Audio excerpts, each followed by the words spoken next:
नमस्कार, स्वागत है आपका हेडलाइंस इंडिया पर। मेरा नाम है विनोद शर्मा। सऊदी अरब देश ने अपनी पारंपरिक ड्रेस यानी कि हिजाब अबाया को लेकर एक बड़ा फैसला लिया है, एक बड़ा निर्णय लिया है। सऊदी अरब में अब जो बेटियां जो शिक्षा लेने जाती हैं, जो बच्चियां एग्जाम देने जाती हैं, परीक्षा हॉल में जाती हैं, अब वहां पर वो परीक्षा हॉल में जाएंगी तो उनके हिजाब को लेकर, अबाया को लेकर बैन लगा दिया गया है। यानी कि आप परीक्षा देने जाएंगी तो आप स्कूल की ड्रेस में जाएंगी। इसी को लेकर हिंदुस्तान का मुस्लिम आखिर किस तरीके से इस पूरे प्रकरण को देख रहा है, मेरे साथ कुछ महिलाएं भी हैं, कुछ मुस्लिम पुरुष भी हैं। हिंदुस्तान का मुसलमान आखिर इस पूरे फैसले को कैसे देख रहा है, क्या कहेंगी? एक देश जो खुद एक इस्लामिक कंट्री है, सऊदी अरब, जहाँ पर लोग हज करने जाते हैं, जहाँ पर लोग देश से, पूरी दुनिया से वहाँ पर हज करने जाते हैं, लेकिन वहाँ के जो प्रशासन है, वहाँ के राजा ने एक बड़ा फैसला लिया है कि जो बेटियाँ पढ़ती हैं, एजुकेशन लेती हैं, वो परीक्षा हॉल में अब अबाया यानी हिजाब पहनकर नहीं आएंगी, स्कूल ड्रेस में आएंगी। बिल्कुल सही फैसला लिया है सऊदी अरब ने। इसके लिए मैं बहुत खुश हूँ। मैं उसकी तारीफ़ करती हूँ सऊदी अरब की कि बहुत सही फैसला लिया है उन्होंने इस चीज़ के लिए, क्योंकि हमारी बेटियाँ हैं, शिक्षा के लिए जा रही हैं और कॉलेजों ने, स्कूलों ने प्रॉपर ड्रेस निकाली है जिसमें सारे बच्चे एक से नजर आएँ। उसमें मान लो हमारी बच्चियाँ हिजाब पहन के जा रही हैं तो बिल्कुल अलग दिख रही हैं। क्यों दिख रही हैं भाई? वो बिल्कुल एक सी नज़र आनी चाहिए शिक्षा के लिए। हमारी भारत की बेटियाँ पढ़ना चाहती हैं और हम सारे जितने भी पेरेंट्स हैं पढ़ाना चाहते हैं, आगे बढ़ाना चाहते हैं, कोई अधिकारी बने, कोई जज बने, कोई वकील बने। इसका मतलब नहीं है हिजाब में उलझ करके ही रह जाए हमारी बेटियाँ भारत की। क्यों रह जाए भाई? क्यों रहेंगी? आगे बढ़ेंगी। हमारे भारत की बेटी आगे बढ़ेगी, पढ़ेगी, लिखेगी और हमारे भारत का नाम ऊँचा करेगी पढ़ लिख करके। भाई हो सकता है पायलट भी बन सकती है हमारी बेटी। हिजाब में उलझ के रह जाएगी तो क्या करेगी? कभी कोई देश इस पे उंगलियां उठाता है हिजाब को लेकर के, कभी कोई सा देश उठाता है। ये क्या है? सऊदी अरब का बहुत सही फैसला है, इससे मैं बहुत सहमत हूँ। मैं उनकी तारीफ करती हूँ इस चीज़ के लिए कि उन्होंने बहुत सही फैसला लिया है, इससे मैं बहुत खुश हूँ। आप मानती हैं कि सऊदी अरब एक ऐसा देश, जब हिंदुस्तान में हिजाब को लेकर कर्नाटक से लेकर पूरे देश में एक बड़ी डिबेट थी, एक बड़ी बहस जारी हो गई थी, सबकी निगाहें सऊदी अरब की तरफ थी कि सऊदी अरब एक ऐसा इस्लामिक देश है, लेकिन आज उसने कि भैया जो ड्रेस है, जो एजुकेशन है, वो एजुकेशन की जगह है, वो शिक्षा की जगह है, ना कि यहाँ पर किसी धार्मिक प्रवृत्ति को दर्शाने की जगह है। आप आइए, आपकी जो पारंपरिक ड्रेस है आप कहीं भी पहनिए, लेकिन आप अगर स्कूल में आएंगी, परीक्षा हॉल में आएंगी तो आप हिजाब नहीं पहन कर आएंगी। बिल्कुल सही लिया फैसला, ये बिल्कुल सही फैसला है, इससे मैं सहमत हूँ कि बिल्कुल कॉलेज के अंदर, स्कूलों के अंदर हिजाब नहीं होना चाहिए। आप अपने घरों में पहनाओ, मार्केट जा रहे हो मार्केटों में पहनाओ, जहाँ भी आप लेके जा रहे हो, शॉपिंग मॉल में जा रहे हो, जहाँ भी है आप वहाँ उसको हिजाब को पहना सकते हो। इसके मैं खिलाफ नहीं हूँ हिजाब के कि नहीं जी बिल्कुल नहीं, लेकिन जो स्कूल है, स्कूल के अंदर, कॉलेज के अंदर हिजाब नहीं होना चाहिए। उसमें सारी बच्चियां एक सी नजर आनी चाहिए, हर धर्म की। उसमें ऐसा नहीं लगना चाहिए कि जी ये मुस्लिम है या गैर मुस्लिम है, नहीं, सब एक से नजर आना चाहिए, क्योंकि बच्चे हमारे भारत के सारे ही शिक्षित होने चाहिए। हमारी बेटियां भी पढ़नी चाहिए, जो नॉन मुस्लिम है वो भी पढ़नी चाहिए। हम तो इस चीज़ को लेकर के बहुत खुश हैं कि हमारे भारत की बच्चियां पढ़ना चाहती हैं, लिखना चाहती हैं, इससे हम बहुत सहमत हैं, हम बहुत खुश हैं। क्या आज सऊदी ने जो फैसला लिया है उससे वो जो डिबेट थी, वो जो बहस थी हिंदुस्तान में, क्या उस पर कहीं ना कहीं विराम लग गया है?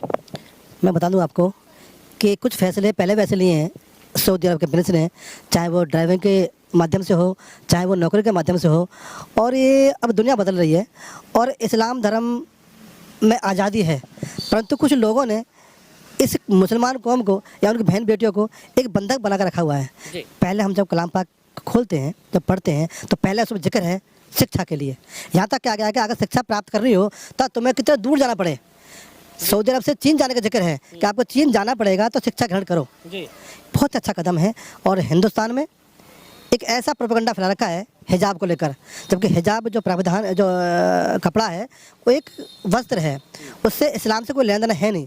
परंतु हिंदुस्तान में कुछ कथाकथित गंदी राजनीति करने वाले और देश का सौहार्द सदावर करने वाले, खराब करने वाले, और मुसलमान की बच्चों को ना पढ़ने के लिए बंदिक बनाने वाले कुछ लोग ऐसे हैं जो हिजाब के मुद्दे को उठाते हैं। ये पहल बहुत अच्छी है और हिंदुस्तान में आज बेटियां पढ़ रही हैं, हिंदुस्तान बदल रहा है। एहसान भाई, क्या लगता है कि उन सभी नेताओं का मुंह आज सऊदी अरब के प्रिंस ने, सऊदी अरब ने एक इस्लामिक कंट्री होने के बावजूद भी क्या उनके मुंह पर आज ताला लगा दिया है? जो लोग हमारे यहाँ पर कर्नाटक की घटना को लेकर, देखिए सरकार ने क्या कहा था, कर्नाटक सरकार ने क्या कहा था कि आप आइए, लेकिन शिक्षा, जो शिक्षा का संस्थान है, ड्रेस कोड है, आप उसी में आइए। आप बाहर, आपकी पारंपरिक ड्रेस है, आप कुछ भी पहनिए, लेकिन आप अगर शिक्षा ग्रहण करने आ रहे हैं, स्कूल में आ रहे हैं, तो आप हिजाब पहन के नहीं आ सकते। इसी को लेकर पूरे देश में डिबेट हुई, पूरे देश में हड़कंप मच गया। लेकिन क्या लगता है आज जो सऊदी ने एक बड़ा निर्णय लिया है, इससे कहीं ना कहीं विराम लग गया इन बातों को लेकर? ये पूरी दुनिया के उन कट्टरपंथी, जो धार्मिक कट्टरपंथी लोग हैं, उनके ऊपर तमाचा है, उनका मुंह बंद किया है। अब मैं बात करता हूँ हिंदुस्तान की। कांग्रेस के ज़माने में 70 कमेटी की रिपोर्ट है कि मुसलमान बच्चियाँ बहुत कम पढ़ी लिखी हैं, बहुत गरीब लोग हैं, अति पिछड़े लोग हैं। जब से नरेंद्र मोदी जी आए हैं, उन्होंने पूरे हिंदुस्तान को सर्च किया और जब बैठते हैं गद्दी पर देश के ऊपर, तो कहते हैं कि मुसलमान के बच्चों के हाथ में कुरान हो, एक तरफ लैपटॉप हो। सीधा संदेश दिया था उन्होंने पढ़ने के लिए, पढ़ाने के लिए, परंतु कथाकथित उन कट्टरपंथी मौलानाओं ने उनका विरोध किया। आज जैसे कि उत्तर प्रदेश में भी कल की न्यूज़ है, योगी जी ने कहा है कि जो जो मदरसे हैं उनके अंदर आप धार्मिक सच्चाई पढ़ाओ, आप विज्ञान की सच्चाई पढ़ाओ, और देश बदल रहा है। और भाजपा सरकार इस देश के मुसलमानों को बदलना चाहती है, पढ़ाना चाहती है, कहीं ना कहीं मुख्यधारा से जोड़ना चाहती है। अधिकारी बने, अफसर बने, फौजी बने, पायलट बने, ये भारत सरकार चाहती है, ये उत्तर प्रदेश सरकार चाहती है। लेकिन कुछ कथाकथित मौलाना जो है वो कहीं ना कहीं अब भड़काएंगे, बहकाएंगे और फिर ऐसा मुद्दा बनाएंगे। हम खुश हैं, हिंदुस्तान के मुसलमान खुश है मोदी सरकार से, उसकी नीतियों से, उसकी शिक्षा नीति से, और हमारी बच्चियाँ भी पढ़ रही हैं। अब हम किसी के बहका में नहीं आने वाले, चाहे हिजाब का मुद्दा हो, चाहे और का मुद्दा हो। अब देश बदलेगा और हिंदुस्तान का मुसलमान मोदी जी के साथ खड़ा हुआ है। और मैं एक बात और कहना चाहता हूँ कि 2024 में दोबारा मोदी जी प्रधानमंत्री बनेंगे और सबसे बड़ा भूमिका उसमें मुस्लिम समाज की होगी, कि मुस्लिम समाज ने अब अपना मसीहा चुन लिया है जिसका नाम है नरेंद्र मोदी, नरेंद्र मोदी, नरेंद्र मोदी। एहसान भाई, एक बड़ा फैसला जो निर्णय लिया है वहाँ के प्रिंस ने, क्या आज ये लोग उसका विरोध कर पाएंगे, चाहे ओवैसी हो, चाहे और तमाम नेता हों जिन्होंने एक पूरा डिबेट देश में खड़ा कर दिया था, कर्नाटक से लेके पूरे देश में? आज वो इससे हिसाब ले पाएंगे क्या, इस पे जवाब दे पाएंगे क्या? बिल्कुल ठीक कहा आपने। मैं आपके चैनल के माध्यम से बताना चाहता हूँ, चाहे ओवैसी हो, चाहे शुएब जमाई हो, चाहे मौलाना रशीदी हो, चाहे और कोई मौलाना हो, जिन्होंने इस देश के सौहार्द को खराब करने की कोशिश की थी, हिजाब के मुद्दे को लेकर पूरे हिंदुस्तान में उत्पात मचाया था। आज क्या सऊदी अरब का वो विरोध करेंगे या समर्थन में है? समर्थन में है तो कल समर्थन करें वो हिजाब का, कि हमारी बहन बेटियाँ हिंदुस्तान में हिजाब नहीं पहनेंगी। अगर विरोध करते हैं तो सऊदी अरब का विरोध करके दिखाएं, अगर इनमें ताकत है तो। क्यों ये राजनीति करते हैं, गंदी राजनीति करते हैं। आज इस्लाम धर्म में रिफॉर्म आ रहा है और बड़ी खुशी की बात है, दुनिया के मुसलमानों को सबक मिलने वाला है कि आज सऊदी अरब के प्रिंस ने, जहाँ से इस्लाम धर्म शुरू हुआ है, आज वो बदलाव ला रहा है। आज वो बहन बेटियों को आज़ाद कर रहा है, जो कि हिंदुस्तान के मुसलमान की बेटियों को इन मौलानाओं ने बंद कर रखा था, डराते थे और ये कहते थे कि हम मस्जिद से बाहर निकाल देंगे। आज खुशी का पल है, आज ईद मना रही है बहन बेटियाँ। और मैं फिर कहता हूँ कि आज ओवैसी जवाब दे, आज मौलाना रशीदी जवाब दे। आज कथाकथित जो एनजीओ है हमारे हिंदुस्तान में, एक एनजीओ है, पता है उसके बारे में नाम क्या है? जी, पर्सनल लॉ बोर्ड, मुस्लिम पर्सनल लॉ बोर्ड। आज वो कथाकथित एनजीओ आज जवाब दे हिंदुस्तान को कि अरब का विरोध करेंगे या समर्थन करेंगे। ये विरोध हिजाब का करते थे, ये विरोध अरब कंट्री का करते थे, या यह विरोध नरेंद्र मोदी, योगी आदित्यनाथ का करते? हाँ, सही कहा आपने। ये केवल विरोध था भाजपा का, विरोध था नरेंद्र मोदी का। क्यों? कि वो विकास कर रहे थे, वो मुसलमानों को पढ़ाना चाहते हैं, वो मुसलमान के लिए नौकरी लाना चाहते हैं, वो मुसलमान के हाथ में रोजगार देना चाहते हैं, मुसलमान के हाथ में कुरान देना चाहते हैं, और ये चाहते हैं कि मुसलमान अनपढ़ रहे, मुसलमान अंडा बेचे, ठेली लगाए, पेंचर लगाए। और मोदी चाहते हैं कि मुसलमान के बच्चे और बच्चियाँ पढ़कर IPS बने और मुख्यधारा जोड़े। ये उनका विरोध था। आज ओवैसी, आज कोई भी जमात इसका जवाब देगी, और या तो उस हिजाब के फैसले का विरोध करेगी या समर्थन करेगी। समर्थन करेगी तो पिछले वाले हिसाब देने पड़ेंगे, तुमने उत्पात क्यों मचाया? सर, आपका क्या नाम होगा? शोएब अहमद। शोएब अहमद जी। शोएब साहब, क्या कहेंगे कि मोदी को तो ये कहा जाता था, भैया ने मोदी जी की जो प्रधानमंत्री उनकी बात छेड़ी, मोदी पर तो ये कहा जाता था कि मोदी आ गए देश में तो समझ लो मुसलमान को तो जीने नहीं देंगे। योगी यूपी में आ गए तो मुसलमानों को तो ये कर देंगे, वो कर देंगे। 2 बार से तो मोदी हैं और 2 बार से यूपी में योगी हैं। हिजाब का भी मामला जब छिड़ा तो कहा गया कि बीजेपी ये करवा रही है मुस्लिमों के साथ कि हिजाब मत पहनो, हिजाब खोस दो, इनका ये कर दो। लेकिन क्या सऊदी अरब एक ऐसा इस्लामिक देश जिसको लोग जहाँ पर हज करने जाते हैं, क्या लगता है कि आज उसने इन सब कट्टरपंथियों का, इन नेताओं का आज मुंह पर ताला लगा दिया इस फैसले के बाद? बिल्कुल। देखिए, जो जहाँ तक उनका सऊदी अरब की बात है, वहाँ तो हमेशा से हिजाब रहा है। अब अगर उन्होंने नई शिक्षा नीति जो उनकी है उसके तहत अगर उन्होंने ये करा है कि अब हमें अगर नई शिक्षा देनी है अपने बच्चों को, तो उससे हिजाब के जरिए नहीं हो पाएगी, क्योंकि उसमें बहुत सारी पाबंदियाँ होती हैं। उस पाबंदियों को हटा के उन्होंने पूरी मुख्य धारा से लोगों को जोड़ा है।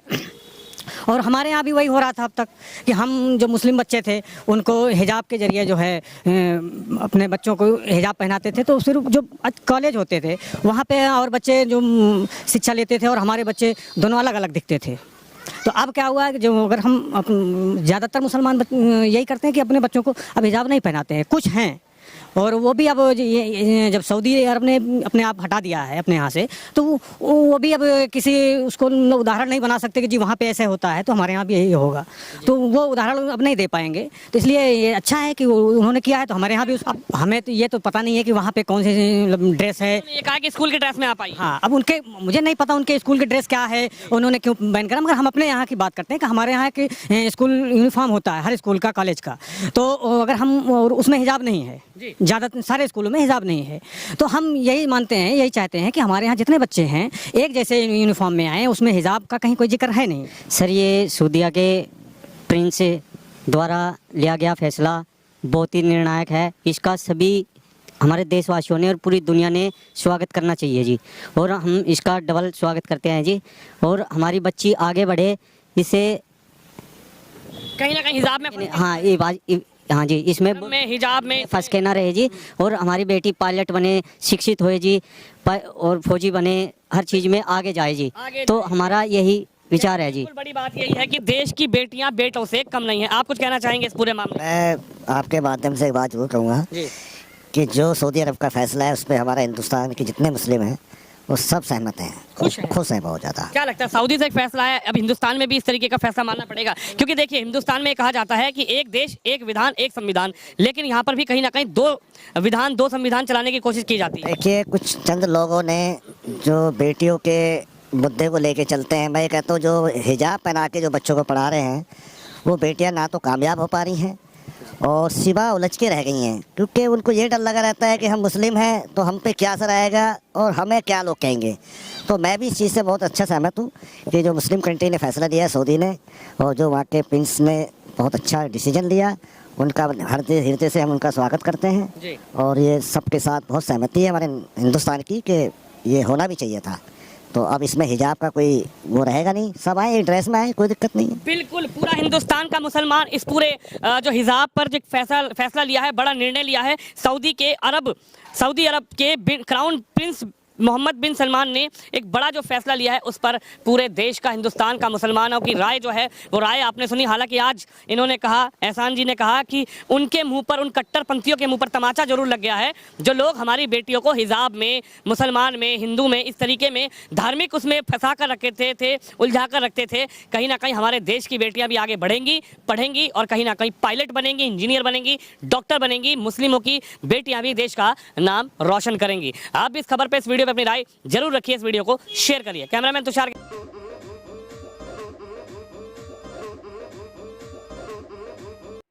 ऐसे लोगों ने हिंदू फोबिया फैलाया और पाकिस्तान बनाया, तो इनके लिए पाकिस्तानी बयान बजना चाहिए।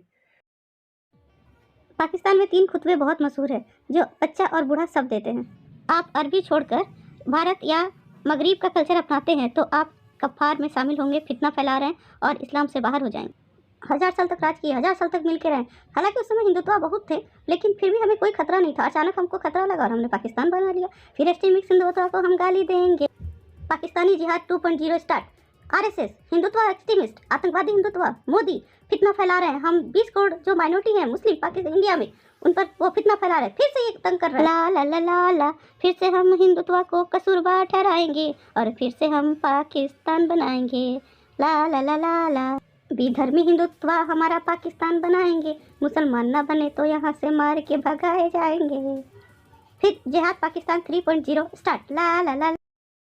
बीजेपी तो और कैसी बनी वो, उन्होंने, इंदिरा गांधी ने इमरजेंसी लगाई, बहुत सारे लोगों को उठा के जेलों में डाला, जेलों में जनता पार्टी बन गई थी जो बाद में भारतीय जनता पार्टी। अगर इस तरह का डिक्टेटोरियल रूल जिसकी आप बात करें, इसके खिलाफ भी तो फिर कुछ खड़ा हो सकता है भारत के अंदर। इसके खिलाफ तो फिर नफरतें, तहरीकें हो सकता है, मुझे नहीं पता क्या शक है। जब सियासी तौर पे आप लोगों को स्पेस ही नहीं दे रहे, अब कश्मीर में आप स्पेस ही नहीं दे रहे, हमेशा जब स्पेस न दिया जाए तो उसके नताइज में फिर तहरीकें जन्म लेती हैं, अलहदगी पसंद, मुसल्ला गुरो, ये सारे, जिसका मुझे डर है।